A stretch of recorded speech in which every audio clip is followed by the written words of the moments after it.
Welcome to Starbound. My name is Chikondi and I'll be your narrator today. But before we get into today's story, please quickly check below to see if you've subscribed to the channel. It's 100% free, and it just helps make sure that our videos pop up in your feed more often. The hangar of Ethan Carter's ship, the Questionable Decisions, was a testament to his particular brand of organized chaos. Star charts covered every available surface, each marked with red X's and cryptic annotations. The wall opposite his workbench displayed a holographic map of known space, with one particular sector illuminated in pulsating orange. "Computer, give me the latest intelligence on the Zirath Queen's movements," Ethan said, loading his custom-modified plasma pistol. "The Zirath Collective has established a new forward base in the Cygnus expanse," his ship's AI replied in its perpetually exasperated voice. 12 more species have gone silent in the surrounding systems in the last solar month. Interstellar Assembly has issued a Level 9 avoidance advisory. "Perfect," Ethan muttered, holstering the weapon. "That's exactly where we're heading." The AI's tone shifted to something approximating concern. "May I remind you that your psychological evaluation from the Earth Space Corps specifically cited suicidal heroism as grounds for your dishonorable discharge?" Ethan grinned, running a hand through his perpetually disheveled dark hair. "They also said I had antisocial tendencies and pathological sarcasm, yet here I am, saving the galaxy." "Alone," the AI pointed out, "with no backup, authorization, or reasonable expectation of survival." "That's how I prefer it." Ethan checked his tactical vest pockets, making sure he had everything: emergency beacon, universal translator, and most importantly, a flash drive containing what he called his mental ammunition. Several terabytes of the most mind-numbing, sanity-bending content humanity had produced in its long digital history. The AI sounded incredulous. "The Assembly believes the Zirath Queen has assimilated over 200 species into her hive mind," the AI continued, "including several telepathic races, giving her unprecedented psychic abilities. Your plan to—" Ethan cut it off. "To walk right into her territory, get captured on purpose, and then mentally short-circuit her entire hive? Yeah, I know it sounds stupid when you say it out loud." "I was going to say suicidal, but stupid works too," the AI quipped. Ethan shrugged, pulling on his worn leather jacket with the faded Earth Space Corps insignia he'd never bothered to remove. "Look, conventional warfare doesn't work against the Zirath. The Altharians tried it. Their entire battle fleet is now building extensions to the Queen's palace. The Volux attempted negotiations. Their diplomats are now living incubators for her larvae." He tapped his temple. "But this, the human mind, it's the most chaotic, unpredictable weapon in the universe, and I've spent years making mine particularly toxic." "Your mission parameters remain unclear," the AI said. "What exactly do you hope to accomplish?" Ethan's expression hardened, a rare moment of complete seriousness crossing his features. "Liberation. The Queen doesn't just control those people. They're still in there, trapped in their own bodies, conscious but unable to act. I've seen the footage from the Marialis system, the captured specimens from each race. Their eyes, they're still home, screaming behind their own faces." He turned to face the exit ramp. "So I'm going to free them. With memes," the AI clarified flatly. "With weaponized human absurdity," Ethan corrected, grinning again. "Set course for the Zirath Hive, and if I'm not back in 48 hours, transmit my location to my sister. Tell her—" he paused, considering. "Tell her I finally found a use for all those cat videos." Getting captured by the Zirath was embarrassingly easy. Ethan simply landed his ship on the outskirts of their territory, took a leisurely stroll toward their perimeter sensors, and sat down cross-legged in front of the main entrance to their subterranean hive, eating a sandwich. The insectoid guards, 9 feet of armored carapace and serrated teeth, seemed genuinely confused by his presence, their antennae twitching in what Ethan assumed was the bug equivalent of a double take. "Hello there," Ethan called, waving cheerfully. "Lovely exoskeletons you've got. Very shiny. Do they come in any other colors, or is chitinous black the only option in the hive dress code? Chitinous is such an overused word. It may as well be a slur. Do you have a preferred?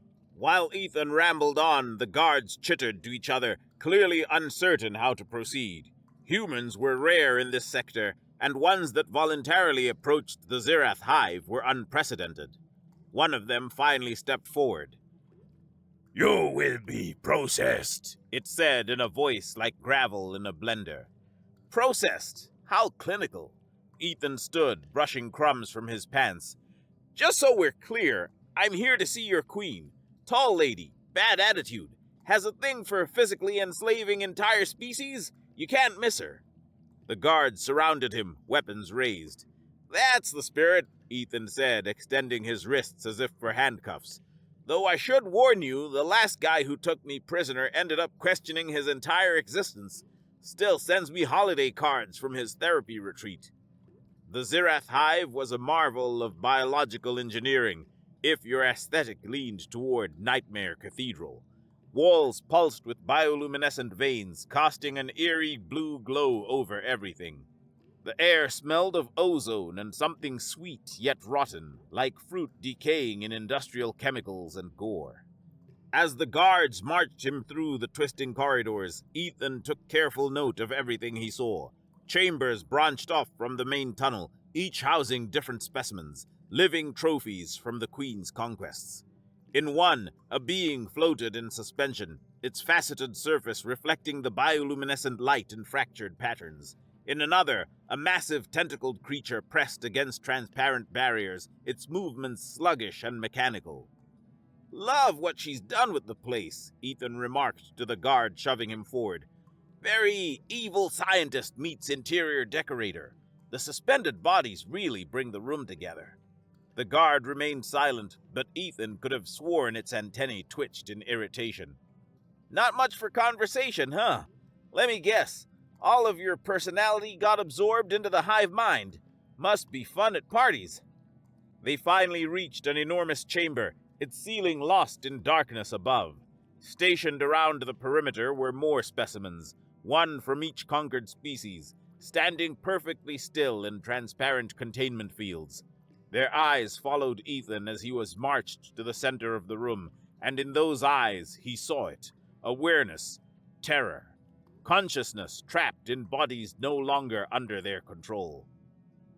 At the far end, elevated on a platform of living tissue, sat the Zirath Queen. She was significantly larger than her drones, with an elongated head crowned by pulsating sensory organs. Her segmented body gleamed with a metallic iridescence, and the clinking of her movements echoed through the chamber like knives being sharpened. "You stand before the sovereign of the seventh brood," announced a smaller drone beside her throne. "The all-consuming, the mind-bender, the—" Yeah, Ethan interrupted, crossing his arms. "Supreme ruler of the Bug Kingdom, got it. Can we skip to the part where you tell me why I'm here? I've got a podcast I'm trying to catch up on." The drone fell silent, antennae quivering with indignation. The Queen's compound eyes fixed on Ethan, each facet reflecting his unimpressed expression. "Curious," she hissed, her voice like sandpaper on glass.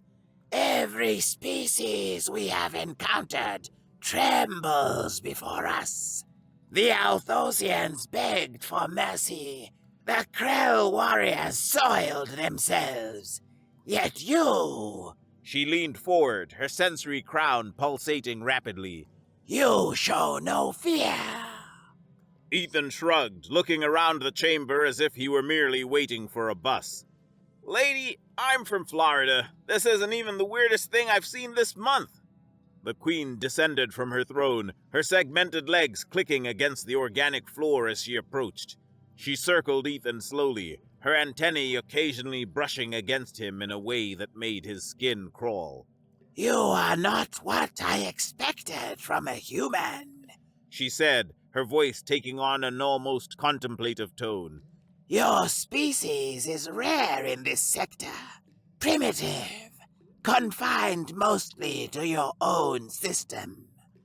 "We like to keep to ourselves," Ethan replied. Less chance of running into cosmic horrors with control issues. The Queen's antennae twitched in what might have been amusement. Yet here you are, in my domain, alone, unarmed. Who says I'm unarmed? Ethan smirked. The Queen circled closer. I have studied your kind from afar. Fragile bodies, limited lifespans, yet persistent, like a bacteria that refuses treatment. She gestured to the specimens lining the walls. Each of these beings once thought themselves exceptional. Each believed they could resist assimilation. Ethan's eyes narrowed as he looked at the captives. Among them was a slender, silver-skinned being whose species he recognized, an Alaxian philosopher renowned across multiple star systems for their art and wisdom, now reduced to a living statue, a trophy for the Queen's collection. Nice zoo you've got here, Ethan said, his casual tone belying the anger building inside him. Though your specimens look a little dead behind the eyes, might want to check your containment protocols. They are not dead, the Queen replied. They are perfected. Their bodies serve the hive. Their knowledge enriches our collective. So you're basically a plagiarist with an army. The Queen's compound eyes narrowed, the first sign that his barbs were landing. I have absorbed the wisdom of 200 species.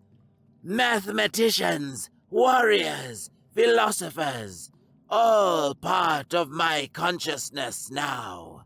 And yet, Ethan said, looking unimpressed, with all that knowledge, you still thought an insect-themed dictatorship was the way to go. Not very imaginative. The Queen's patience visibly thinned. She reared up to her full height, looming over Ethan. You will make an interesting addition to my collection. The first human specimen. Your knowledge will... Pass, Ethan interrupted. Hard pass. Not interested in the whole body-snatched aesthetic. Looks uncomfortable. The Queen lowered her face until it was inches from his. Ethan could smell something like rotten fruit and copper emanating from her mouth. Why aren't you afraid, human? She hissed, genuinely perplexed. Ethan met her gaze, a smirk playing at the corner of his lips. Because I know what happens when you try to control a human mind. He tilted his head, his voice dropping to a conspiratorial whisper. Trust me, you're really not gonna like what's in here. Something flickered across the Queen's alien features. Her blood ran cold with the first hint of uncertainty. But pride won out, as it often does with tyrannical insect overlords. We shall see, she said, reaching toward his forehead with a chitinous appendage. Your funeral, Ethan sing-songed. Don't say I didn't warn you. The Queen's mental probe was like a battering ram against the door of Ethan's consciousness, forceful, violent, and completely unprepared for what waited on the other side. The door swung open, and chaos erupted. First came the memes, thousands of them, firing at light speed through the neural connection. I diagnose you with skill issue, blasted through the Queen's consciousness, followed immediately by a deeply distressing, deep-fried image of a man eating a banana sideways. The Queen staggered back physically, but the mental connection had already been established. There was no escape. Why, you built like a grilled cheese, echoed through her mind, inexplicably accompanied by a sensation of wet socks. What? What is this? She gasped, her royal composure crumbling. Ethan just smiled. That's just the welcome mat, Your Highness. Come on in, the water's fine. Sorry, the memes are a little stale. You said you wanted human knowledge, right? Well, this is 90% of what rattles around in our heads. The Queen tried to focus, to find something coherent to latch onto in the human's mind.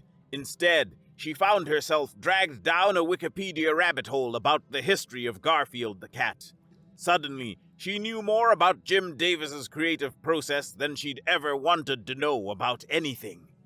And, oh, by the stars, Garfield led to the subreddit r/I'm sorry John rabbit hole, an entire 7-hour YouTube documentary detailing the history of Garfield was condensed into 2 minutes and streamlined into the Queen's consciousness. The Queen stumbled back in horror and pain. "Did you know," Ethan said conversationally, "that Garfield was originally designed to be marketable? That's why he's so relatable. He hates Mondays. We all hate Mondays, especially when we're psychically enslaved by an oversized cockroach with delusions of grandeur." Stop this! The Queen demanded, but her mental probe only sank deeper. Bing chilling echoed ominously through her consciousness, a phrase that meant nothing yet somehow everything. "Sorry," Ethan said. "That's kind of an old meme, but it's one of my favorites." The Queen tried to assert control, to impose her will as she had done with countless other species. But where other minds had clear pathways, organized thoughts, and predictable fears to exploit, Ethan's brain was a labyrinth of contradictions and absurdity. She pushed harder, attempting to access his memories for anything useful, tactical information, weaknesses, fears. Instead, she got Ethan's comprehensive mental catalog of every embarrassing thing he'd ever done, played back in excruciating detail. The time he called his teacher Mom in 3rd grade, the time he walked into a glass door while trying to impress a date, the time he enthusiastically performed karaoke that was horrifically off-key before realizing his fly was down. "Everyone's got embarrassing memories," Ethan explained aloud, watching the Queen's antennae twitch in distress. "The difference is, I've embraced mine, turned them into anecdotes. You can't shame someone who's already told the story at parties." The Queen snarled and drove deeper, looking for childhood trauma, psychological weak points, anything that would give her leverage. What she found was Ethan mentally reciting the entire script of Shrek from memory, with perfect recall and unnecessary emphasis on every line from Donkey. "Somebody once told me the world is gonna roll me," Ethan sang aloud, deliberately off-key. "I ain't the sharpest tool in the shed." Did you know that singer passed away? I took the day off from work, drank a beer, and watched the entire Shrek saga in his honor. I then listened to the entire Smash Mouth discography. The Queen's antennae began to twitch uncontrollably. This is impossible. No mind is this disordered." "Oh, honey," Ethan laughed. "I haven't even started talking about the mitochondria yet." And then he did. A deeply emotional, intensely passionate monologue about how the mitochondria is the powerhouse of the cell, complete with a mental backstory for each organelle and a tragic love story between the nucleus and cell membrane that could never be. The Queen made a sound no human had ever heard before, the telepathic equivalent of a blue screen of death. But Ethan wasn't done. He had prepared for this moment, mentally rehearsed it during the long journey to the Zirath territory. As the Queen struggled to maintain her psychic grip, he led her deeper into the maze of his consciousness, to a place he had specially prepared. "Let me show you something interesting," he said, his voice suddenly serious. "Something I picked up during my time in the Earth Space Corps. A little technique we developed for psychic defense." The Queen, despite her growing discomfort, couldn't resist the lure of new knowledge. Her psychic tendrils followed his thoughts to what appeared to be a calm, orderly section of his mind, a relief after the chaos. Too late, she realized it was a trap. Ethan mentally triggered what he called his cognitive flashbang, a deliberate psychic overload he'd trained himself to deploy. His consciousness erupted with every earworm song chorus humanity had ever produced, all playing simultaneously. Baby Shark collided with Never Gonna Give You Up, creating a mimetic supernova that sent shockwaves through the psychic connection. The Queen shrieked, a sound that reverberated both physically and mentally throughout the chamber. Her grip on Ethan's mind weakened, creating a momentary opening, a crack in her psychic defenses. And through that crack, Ethan launched his real attack. The Queen had absorbed the knowledge of hundreds of species, yes, but she had also absorbed their consciousness, their individual minds. Each remained intact within her, suppressed but not eliminated, And now, with her psychic walls momentarily compromised, Ethan broadcast a single powerful thought to those trapped minds. Wake up! Throughout the hive, the change was instantaneous. Drone 7462, who had been efficiently building a new wing of the colony, suddenly stopped mid-motion. Its mouth opened and closed rhythmically as it whispered, "It is Wednesday, my dudes," before releasing a high-pitched screech. In the nursery chambers, the larval supervisor began doing an inexplicable dance move, its 6 legs moving in perfect floss formation while it telepathically broadcast, "They did surgery on a grape." The warriors guarding the perimeter suddenly found themselves unable to remember their patrol patterns. Instead, they formed a circle and began chanting, "Omaiwa mu shinderu," though none of them understood what it meant or why they found it so ominous. But more importantly, in the containment fields around the Queen's chamber, the specimens began to stir. The Alaxan philosopher's silver skin rippled as their consciousness surged against the Queen's control. The crystalline being's facets began to pulse with renewed inner light. The tentacled creature pressed against its barriers with newfound purpose. Inside the Queen's mind, where Ethan's consciousness remained connected, a war was erupting. 200 species worth of suppressed individuality, given a moment of hope by Ethan's psychic broadcast, now rebelled against their captor. The Queen staggered physically, clutching at her elongated head. "What? What have you done?" she gasped, her voice distorted by the internal conflict. "Given the people you enslaved a fighting chance," Ethan replied, his expression hard and focused despite the strain of maintaining the psychic connection. "Turns out, when you absorb someone's mind, you get all the messy parts too. Their desire for freedom, their individuality. You've been keeping them suppressed through constant psychic pressure." He tapped his temple. "But right now, you're a little distracted by whatever the hell is going on in here." The Queen snarled and tried to reassert control, both over Ethan and her collection, but Ethan had one more card to play. "Oh, by the way," he said with feigned casualness, "did I mention I spent 3 years in the Psionic Defense Division before getting kicked out for excessive mental instability? They taught us some neat tricks."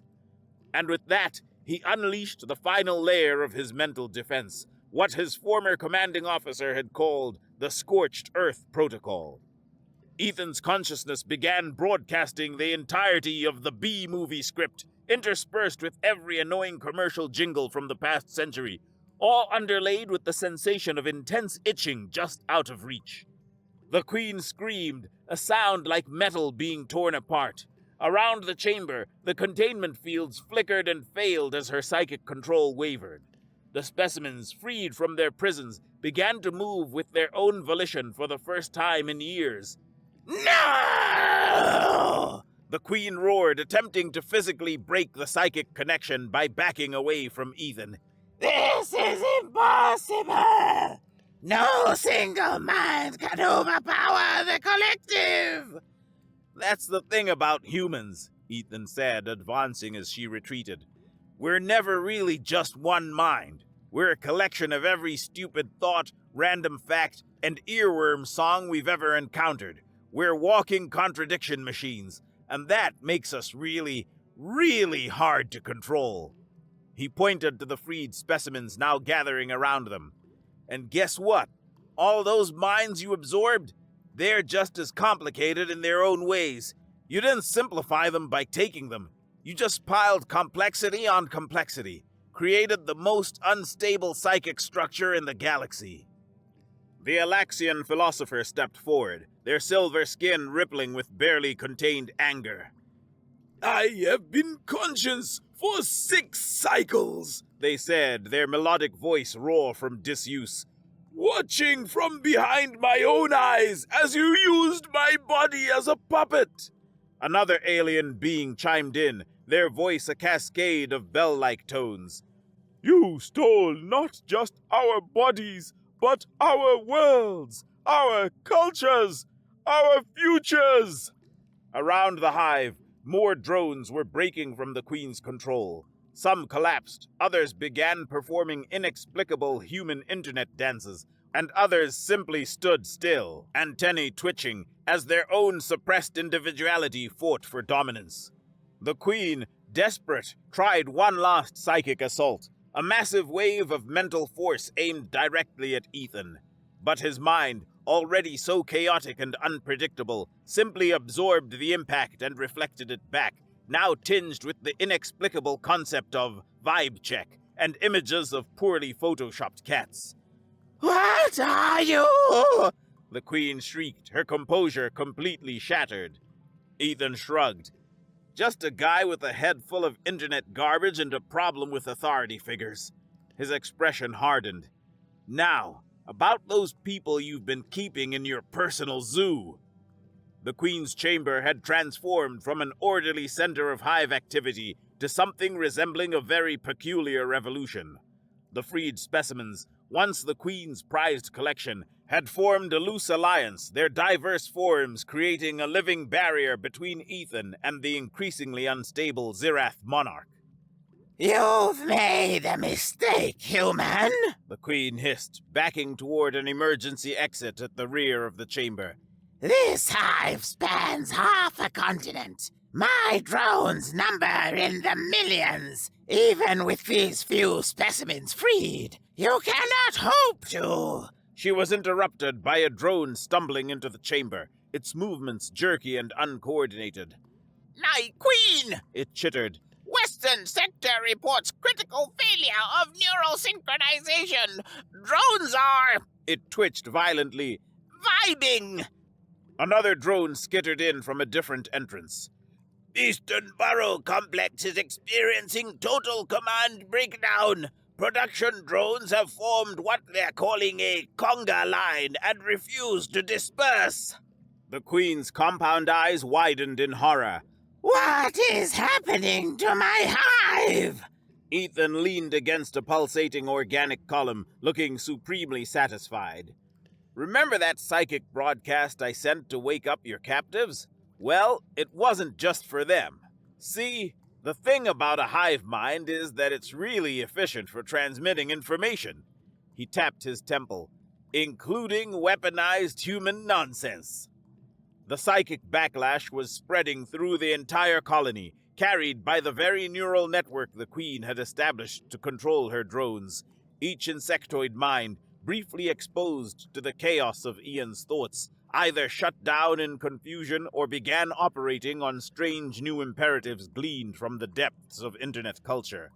In the breeding chambers, warrior larvae were being taught to say yeet instead of the traditional battle cry. In the food processing centers, worker drones had stopped their duties to engage in heated debates about whether cereal was a soup. The defense systems along the hive's perimeter had been reprogrammed to play Never Gonna Give You Up at any approaching threat. The Queen staggered as each new report flooded in, the psychic feedback overwhelming her central nervous system. You've doomed us all, she gasped. Without the hive mind, my species cannot function. Actually, Ethan said, his tone surprisingly gentle, I think you'll find that's not entirely true.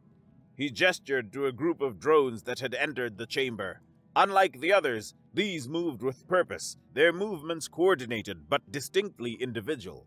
At their center was a smaller Zirath, different from the others, its carapace marked with intricate patterns that seemed to have been self-applied. This is interesting, Ethan continued. While you were busy trying to get into my head, I noticed something about your drones. Some of them have been developing individuality even before I arrived. This one, he nodded to the decorated Zirath, has been creating art. Others have been developing unique communication patterns, distinct personalities. The smaller Zirath stepped forward, its antennae lowered in what appeared to be a gesture of defiance toward the Queen. We are more than extensions of your will, it said, its voice scratchy but determined. We have been awakening for some time. The Queen's mouth twisted in fury. Impossible! Drones cannot develop independent thought. The hive mind is a crutch, Ethan interrupted. A shortcut to control, but consciousness finds a way. Kinda like life, but with more existential crises. Around them, more specimens from the Queen's collection were freeing others, creating a growing crowd of liberated beings from dozens of species. Each moved differently, spoke differently, their individuality on full display after years of suppression. The Queen, seeing her control slipping away completely, made a desperate lunge toward a neural interface node embedded in the chamber wall, a direct connection to the Hive's defense systems. "I would rethink that if I were you," Ethan called, not moving to stop her physically. "Your hive mind is currently experiencing what we humans call a major cognitive malfunction. Connecting directly might not end well for whatever's left of your sanity." The Queen ignored him, slamming her sensory crown against the interface. For a moment, her body went rigid as the connection established. Then she began screaming. The interface was flooding her consciousness with the full force of the Hive's collective confusion. Millions of drones, each experiencing their own version of mimetic overload, all channeled directly into her brain. She could feel them all, drones lying on their backs whispering, "Bruh," to the ceiling, warriors engaged in spontaneous dance competitions, egg tenders drawing strange symbols and writing "Kilroy was here" on nursery walls. And worse, underlying it all, the emerging sparks of genuine individuality. Drones questioning their purpose, developing preferences, creating art, forming relationships outside the rigid hive structure. Make it stop! The Queen pleaded, her once imperious voice reduced to a whimper as she tore herself away from the interface. What have you done to us? Ethan shrugged. "I told you you wouldn't like what's in here. Human brains are just built different. We've got thousands of years of nonsense rattling around up there. We call it culture." The decorated drone approached the Queen cautiously. We do not wish to destroy you, it said, but we will no longer be merely extensions of your will. The captive species must be freed. The hive must evolve. The Queen, her psychic abilities in shambles and her authority crumbling, slumped against the interface. And if I refuse? Ethan tapped his temple meaningfully. Then I start thinking about the entire history of reality television. Trust me, no one wants that bouncing around in their head. What do you want, human? The Queen asked, defeated. 3 things, Ethan said, holding up fingers to count. 1. You release every captive species and return them to their worlds. 2. You never attempt to assimilate another sentient being again. 3. He gestured to the decorated drone. You work with the emerging individualists in your own species to develop a new way of living that doesn't involve psychic slavery. The Queen's compound eyes fixed on Ethan with a mixture of hatred and reluctant respect. And if I agree to those terms? Then I leave your mind intact, Ethan said simply. Damaged as it is by our little encounter, but functional enough to rebuild something better. The Queen was silent for a long moment, her antennae twitching as she processed her options. Finally, she lowered her head in submission. I agree to your terms. 3 days later, Ethan supervised the departure of the lost rescue ships from the Zerath homeworld. Each vessel carried freed captives returning to their respective worlds, some after years of mental imprisonment. The Alaxian philosopher stood beside him, their silver skin catching the light of the system's twin suns. Your method was unorthodox, they said, their melodic voice still carrying traces of trauma but growing stronger. But effective. Many believed the Zerath Queen undefeatable because of her psychic abilities. Ethan grinned, watching an alien being board their transport with trembling excitement. The most powerful psychic in the galaxy versus one Florida man with internet access. Not exactly a fair fight. The philosopher tilted their head. You came alone. Without backing from your governments or military? Why? Ethan's expression sobered slightly. Let's just say Earth's authorities and I have different opinions on appropriate responses to threats. They wanted to study the Zirath, maybe establish diplomatic relations. He snorted. Hard to negotiate with someone who sees your mind as real estate to be colonized. And you knew your mental defenses would be effective? Humans have been developing psychological warfare since before we left our home planet, Ethan said with a shrug. We just usually use it on each other. Turns out, minds that evolved to handle Earth's internet are basically toxic to hive consciousness. The decorated Zirath drone, now calling itself Artist, approached them. Its movements were more fluid and purposeful than its brethren. The transition is difficult, It reported. Many drones struggle without the Queen's constant direction, but others embrace the challenge. We are establishing new social structures, learning to communicate as individuals. Give it time, Ethan advised. Individual consciousness is messy. Trust me, I've had one my whole life, and I'm still figuring it out. The artist's antennae twitched in what Ethan had learned was their version of amusement. The Queen asks to speak with you before you depart. Ethan raised an eyebrow. Is that safe? For either of us? She is contained, The artist assured him.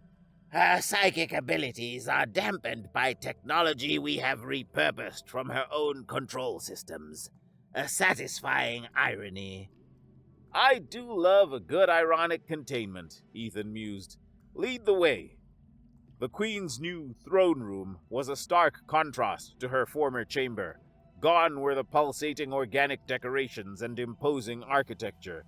Instead, she resided in a simple room, its walls lined with psychic dampening technology. Her once intimidating form seemed smaller somehow, her carapace less lustrous. The Liberator comes to witness his victory, She said as Ethan entered, her voice lacking its former imperial tone. Not a victory, Ethan corrected, leaning against the doorframe. A correction. Those people didn't belong to you. And yet you leave me alive. Many would consider that merciful, given my actions. Ethan shrugged. Death's too simple. This way you get to experience the joy of personal growth and accountability. The Queen's antennae flitted with what might have been bitter amusement. Your mind, it continues to puzzle me. Such chaos, such contradictions. How do you function with such disorder? That's the neat part, Ethan grinned. We don't. Humans are a mess. We contain multitudes, most of them bad at math and obsessed with cat videos. But we're free in our chaos. I have had time to reflect. The Queen said slowly. My species evolved from a simpler hive structure. The psychic bond was originally meant for coordination, for survival. Somewhere I perverted it into domination. Power corrupts, and psychic power corrupts psychically, Ethan quipped. The Queen's compound eyes fixed on him. Before you leave, human, I must know. What will you do now? The galaxy contains many threats like me, many beings who would dominate others. Ethan straightened, adjusting his worn leather jacket. I'll do what I always do. Wander around causing problems for authoritarians and people with god complexes. He paused, then added, though I might take a vacation first. Mental warfare is exhausting, even for a professional chaos agent like myself. As he turned to leave, the Queen spoke once more. Your species, if they are all like you, they are more dangerous than any empire I have encountered. Ethan laughed. Lady, I'm one of the more stable ones. Be grateful you didn't get my cousin Darrow. He's still convinced birds aren't real and chemtrails are turning frogs gay. He gave a mock salute. "Stay weird, your former majesty." Back aboard the questionable decisions, Ethan settled into the pilot seat and began the launch sequence. The ship's AI pinged to life. "Mission accomplished, Mr. Carter. The Zirath threat neutralized." Ethan grinned as he watched the hive recede through the view screen, now bustling with activity as freed species boarded their transports and newly individualized Zirath explored their autonomy. "Mission accomplished, ship. 200 species freed. One hive mind permanently traumatized by human internet culture, and not a single conventional weapon fired." He put his feet up on the console. "I'd call that a good day's work." "Shall I log this encounter in the xenobiological database?" the AI asked. "Oh, absolutely," Ethan said, stretching contentedly. "File it under problem solved through aggressive mimetic warfare." After the fall of the Zirath Queen, tales of the human brain rot had spread to the farthest reaches of the galaxy.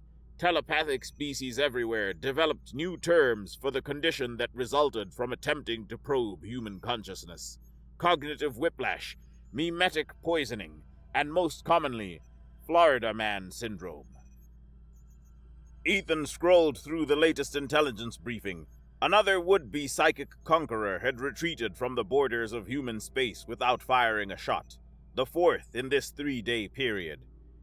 "They're learning," he mused to his AI. "Your reputation precedes you," the AI replied. "The Assembly has officially classified humans as psychically toxic and recommended telepathic species maintain a minimum safe distance." "Safety warning. Contents under pressure. Psychological hazard. Do not mentally ingest," Ethan snickered.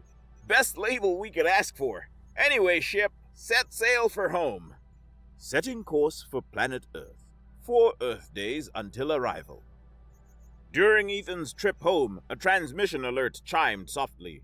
The artist appeared on screen, its carapace now adorned with intricate paintings that would have been heresy under the Queen's rule. Liberator, it greeted him. The Free Minds Accord sends news. The last of the captive species have been returned to their homeworlds. The Queen's collection is empty at last. "Good to hear," Ethan replied, putting his feet up on the console.